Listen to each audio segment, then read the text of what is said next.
Hi friends, இன்றைக்கி நம்ம இந்த வீடியோவில் பார்க்க போகிறது மினி மீல்ஸ் ரெசிபி தான். சாம்பார், பருப்பு ரசம், சிறுகிழங்கு வறுவல். வாங்க எப்படி செய்யுதுன்னு பார்க்கலாம். இப்போ இந்த ரெசிபிக்கு தேவையான அரிசி, பருப்பு, புளி எல்லாமே ஒரு அரை மணி நேரத்துக்கு முன்னாடி 2-3 டைம் நல்லா வாஷ் பண்ணிட்டு ஊற வச்சு எடுத்து வச்சுருக்கேன். ஃபஸ்ட்டு சாம்பார் வைக்கிறதுக்கு 1 கப் அளவு துவரம்பருப்பு ஊற வச்சு எடுத்து வச்சுருக்கேன். அதை இப்போ ஒரு குக்கரில் சேர்த்துக்கலாம். இது கூடயே தேவையான அளவு தண்ணி சேர்த்துக்கலாம். இதில் கொஞ்சமாக மஞ்சள் தூள் சேர்த்து குக்கர் மூடி போட்டு விசில் வச்சு 3 விசில் வச்சு எடுத்தால் போதும். ஏன்னா பருப்பு ஏற்கனவே அரை மணி நேரம் ஊற வச்சு எடுத்தனால நான் 3 விசில் மட்டும் வச்சு எடுத்துக்கிறேன். இப்போ இன்னொரு குக்கர் எடுத்துக்கலாம். அதில் சாப்பாட்டுக்கு தேவையான அரிசியை சேர்த்துக்கலாம். 2 கப் அரிசிக்கு 6 கப் அளவு தண்ணி சேர்த்துருக்கேன். இதை 2 விசில் வச்சு எடுத்துக்கலாம். இப்போ ஒரு அடுப்பில் பார்த்திங்கன்னா சாதத்துக்கு தேவையான அரிசியும் இன்னொரு அடுப்பில் பருப்பும் வச்சுருக்கேன். இப்போ பருப்பு பார்த்திங்கன்னா 3 விசில் விட்டு வெந்து வந்துருச்சு. இதை ப்ரெஷர் எடுத்துகிட்டு ஓப்பன் பண்ணி பார்க்கலாம். நல்லா வெந்திருக்கு. இப்போ பருப்பு ரசத்துக்கு தேவையான பருப்பு ஒரு பாத்திரத்தில் கொஞ்சமாக தனியாக எடுத்து வச்சுக்கலாம். உங்களுக்கு எந்த அளவு பருப்பு ரசத்துக்கு பருப்பு தேவையோ அந்த அளவு எடுத்து வச்சுக்கோங்க. இப்போ சாம்பார் தாளித்து விடுறதுக்கு ஒரு கடாய் வச்சுக்கலாம். அதில் 3 டேபிள் ஸ்பூன் ஆயில் சேர்த்துக்கலாம்.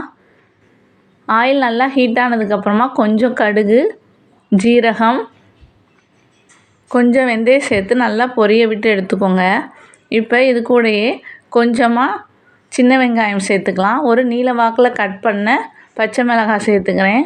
இதை நல்லா வதக்கிக்கோங்க. இப்போ வெங்காயமும் பச்சை மிளகாயும் ஓரளவு வதங்கிருச்சு. இது கூடயே நான் நல்ல பழுத்த தக்காளியாக 2 மீடியம் சைஸ் தக்காளி சேர்த்துருக்கேன். 2 பல் வெள்ளை பூண்டு சேர்த்துக்கலாம். இப்போ தக்காளி ரொம்ப குழஞ்சி வர அளவுக்கு வதக்க தேவையில்லை. ஓரளவு வெந்து வந்தாலே போதும். இப்போ நான் இந்த சாம்பாருக்கு அவரைக்காய், முருங்கைக்காய், மஞ்சள் பூசணிக்காய் சேர்க்க போகிறேன். இந்த காய் சேர்த்துட்டு நல்லா வதக்கிக்கலாம். காய் நல்லா வதங்கினதுக்கப்புறமா இது கூடயே கொஞ்சமாக பெருங்காயத்தூள் சேர்த்துக்கோங்க. நீங்கள் கட்டி பெருங்காயம் வச்சுருந்தீங்கன்னா எண்ணெயில் தாளித்து விடும்போதே சேர்த்துக்கோங்க. நான் இன்றைக்கி தூள் பெருங்காயம் சேர்க்குறனால காய் வதக்கும் போது சேர்த்துக்கிறேன். இப்போ இது கூடயே கொஞ்சமாக கல் உப்பு சேர்த்து நல்லா வதக்கிக்கலாம். இன்றைக்கி காரத்துக்காண்டி 2 டேபிள் ஸ்பூன் அளவு சாம்பார் தூள் சேர்த்துக்கிறேன். இது வீட்டில் அரைச்ச சாம்பார் தூள். சப்போஸ் உங்கள்கிட்ட சாம்பார் தூள் இல்லாட்டி நீங்கள் மிளகாய்த்தூள், மல்லித்தூள் சேர்த்துக்கலாம். இப்போ சாம்பார் தூள் சேர்த்ததுக்கப்புறமா நல்லா வதக்கிக்கலாம். இந்த காய் வேகிறதுக்கு தேவையான தண்ணி சேர்த்துக்கோங்க. நான் இன்றைக்கி அரிசி கழுவின தண்ணி எடுத்து வச்சுருக்கேன். அதை இப்போ இந்த காயோடு சேர்த்து நல்லா மிக்ஸ் பண்ணிக்கலாம். இப்போ காய் ஓரளவு தண்ணி நல்லா கொதித்து வந்துருச்சு. இது ஒரு மூடி போட்டு 5 நிமிஷம் மட்டும் வேக வச்சு எடுத்துக்கலாம். இப்போ 5 நிமிஷம் ஆயிடுச்சு. மூடி ஓப்பன் பண்ணி பார்த்தா நல்லா கொதித்து காய் ஓரளவு வெந்து வந்திருக்கு. இப்போ இது கூடயே நான் கொஞ்சமாக புளி சேர்த்துக்கிறேன். இன்றைக்கி இந்த சாம்பாருக்கு நான் மாங்காய் சேர்க்குறனால கொஞ்சமாக தான் புளி சேர்க்குறேன். இப்போ இதை நல்லா மிக்ஸ் பண்ணிக்கலாம். இப்போ காயெல்லாம் ஓரளவு வெந்திருக்கு. இந்த ஸ்டேஜில் நான் கட் பண்ணி வச்சுருக்க மாங்காய் சேர்த்துக்கிறேன். மாங்காய் காய் வதக்கும் போதே சேர்க்கக்கூடாது, ரொம்ப குழஞ்சி வெந்துடும். அதனால் இந்த மாதிரி லாஸ்ட்டாக புளி சேர்த்ததுக்கப்புறம் சேர்த்துக்கோங்க. இது கூடயே வேக வச்சு எடுத்து வச்சுருக்க 1 கப் அளவு துவரம் பருப்பும் சேர்த்துக்கிறேன். இப்போ நல்லா மிக்ஸ் பண்ணிக்கலாம்.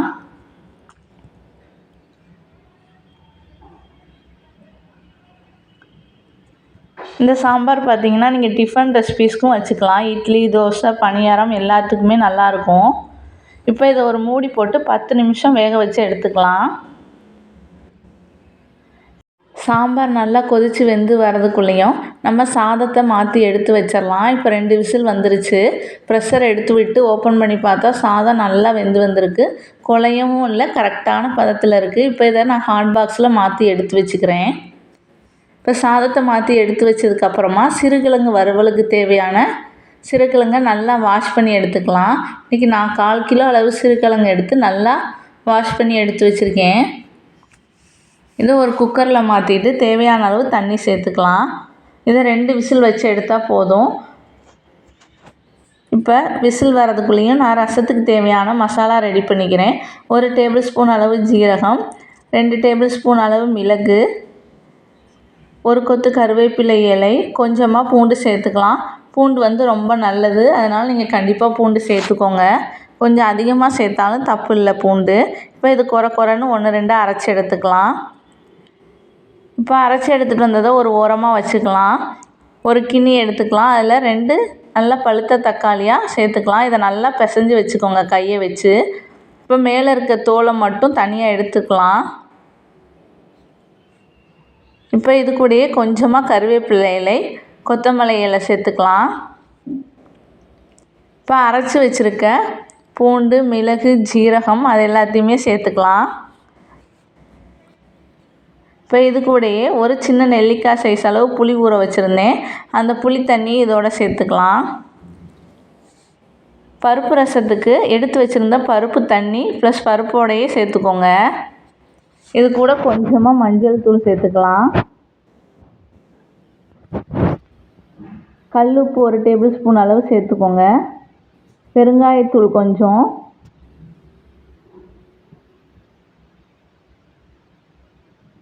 கொஞ்சமாக மிக்ஸி ஜாரில் தண்ணி ஊற்றி அலசி அதையும் நம்ம இந்த பருப்பு ரசத்துக்கு சேர்த்துக்கலாம். உங்களுக்கு காரத்துக்கு பச்சை மிளகாய் வேணும்னா பூண்டு இடிக்கும் போதே நீங்கள் இடித்து சேர்த்துக்கோங்க. இப்போ பார்த்தீங்கன்னா சாம்பார் அதுக்குள்ளேயே நல்லா கொதித்து வெந்து வந்துருச்சு.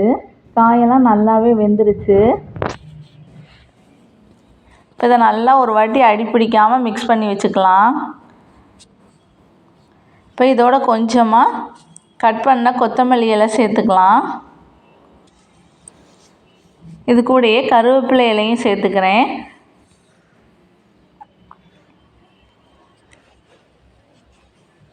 இப்போ நம்ம சாம்பார் நல்லா வாசனையாக ரெடி ஆகிடுச்சு. இப்போ ஸ்டவ் ஆஃப் பண்ணிடலாம். ஆஃப் பண்ணிட்டு நல்லா மிக்ஸ் பண்ணிக்கோங்க. இது கூட கொஞ்சமாக நாட்டு சர்க்கரை அல்லது நீங்கள் வெல்லம் சேர்த்துக்கலாம். நான் இன்றைக்கி அரை டீஸ்பூன் அளவு நாட்டு சர்க்கரை சேர்க்குறேன். இது சேர்க்கும்போது சாம்பார் நல்லா டேஸ்ட்டாக இருக்கும். இப்போ நம்மளோட டேஸ்ட்டான சாம்பார் ரெடி ஆகிடுச்சு. இப்போ நம்ம ரசம் ரெடி பண்ணி வச்சுருக்கோம், அதை தாளிச்சுக்கலாம். அதுக்கு ஒரு மண் சட்டி எடுத்திருக்கேன். கொஞ்சமாக ஆயில் சேர்த்துக்கலாம். இப்போ ஆயில் நல்லா ஹீட் ஆனதுக்கப்புறமா கொஞ்சமாக கடுகு சேர்த்துக்கோங்க. ஒரு வரமிளகாய் கிள்ளி சேர்த்துக்கலாம். நான் இன்றைக்கி குழந்தைங்க சாப்பிட்றதுனால பச்சை மிளகாய் சேர்க்கலை. நீங்கள் வேணுன்னா பச்சை மிளகாய் பூண்டு அரைக்கும் போதே சேர்த்துக்கோங்க. இப்போ நம்ம ரெடி பண்ணி வச்சுருக்க ரசத்தை அதில் ஊற்றிடலாம். ரசம் ரொம்ப நேரம் கொதிக்கக்கூடாது. நுரை கட்டி வந்ததுக்கப்புறமா நம்ம ஆஃப் பண்ணிக்கலாம். இப்போ கொஞ்சமாக பெருங்காயத்தூள் சேர்த்துக்கிறேன். இப்போ ரசம் ரெடி ஆகிடுச்சு. நம்ம இப்போ சிறுகிழங்கு 2 விசில் விட்டு வெந்து வந்துருச்சு. ஓப்பன் பண்ணி பார்க்கலாம். இப்போ நல்லா வெந்திருக்கு. இதில் மேலே இருக்க தோலை மட்டும் உரித்து எடுத்துக்கோங்க. இதே மாதிரியே எல்லா கிழங்கையும் உரித்து 2ஆக கட் பண்ணி எடுத்திருக்கேன். இப்போ ஒரு கடாய் வச்சுக்கலாம். இதுக்கு கொஞ்சம் எண்ணெய் அதிகமாக தேவைப்படும். எண்ணெய் நல்லா ஹீட் ஆனதுக்கப்புறமா நம்ம கட் பண்ணி வச்சுருக்க சிறுகிழங்கை அதோட சேர்த்துக்கலாம். இப்போ ஃபஸ்ட்டு மசாலா எதுவும் சேர்க்காமல் லைட்டாக அந்த எண்ணெயிலேயே சிறுகிழங்கை வதக்கிக்கோங்க.